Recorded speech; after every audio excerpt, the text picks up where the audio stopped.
आज की कहानी है बच्ची और उसकी गुड़िया। एक दिन की बात है, आरोही सुबह पार्क में टहलते हुए जा रही थी। तभी उसे एक रोती हुई बच्ची मिली। आरोही ने उससे रोने का कारण पूछा तो लड़की ने बताया कि वह जिस गुड़िया से खेल रही थी वही इस पार्क में कहीं खो गई है।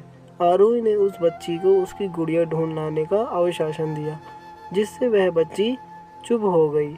आरोही ने गुड़िया ढूंढने के लिए समय मांगा और फिर दूसरे दिन गुड़िया लाने का वादा करके वहां से चली गई। पर गुड़िया ना तो आरोही को मिली और ना ही उस बच्ची को मिली। आरोही ने गुड़िया की तरफ से एक काल्पनिक पत्र उस बच्ची को लिखा और जब वह बच्ची पार्क में गुड़िया पाने की आशा में आई तो आरोही ने वह पत्र उस बच्ची को पढ़कर सुनाया। पत्र इस प्रकार था, कृपया रोना मत, मैं समय समय पर उस गुड़िया के बारे में तुम्हें लिखती रहूंगी, बस तुम रोना मत। अब आरोही रोज उस खोई हुई गुड़िया की तरफ से काल्पनिक पत्र लिखने लगी और लगभग रोज ही इस बच्ची को पढ़कर सुनाती, जो कि यात्रा का काल्पनिक वर्णन हुआ करता था। आरोही ने इस काल्पनिक लेकिन रोचक वर्णन ने इस बच्ची को रोने नहीं दिया। वह खुशी खुशी अपनी गुड़िया की घुमक्कड़ी के किस्से सुनाने लगी। अब वह लड़की बहुत खुश रही।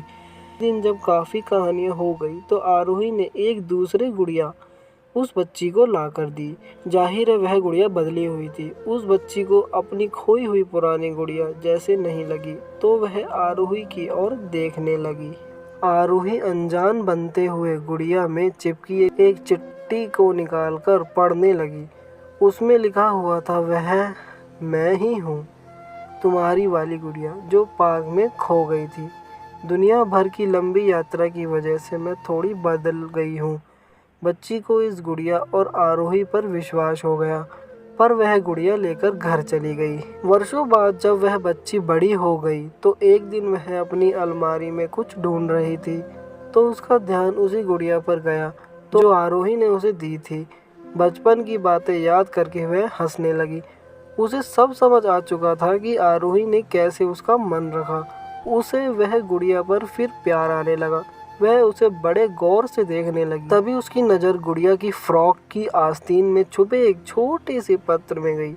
उसने बड़ी व्याकुलता से वह पत्र निकाला और पढ़ने लगी। पत्र में यह लिखा हुआ था, हर वह चीज़ जिससे तुम प्यार करती हो कभी न कभी तुमसे खो जाएगी और जो तुम्हारे पास होगी वही तुम्हारे लिए सच्चे रूप में बनी होगी। रूप भले ही भिन्न होगा पर प्यार एकदम सत्य होगा।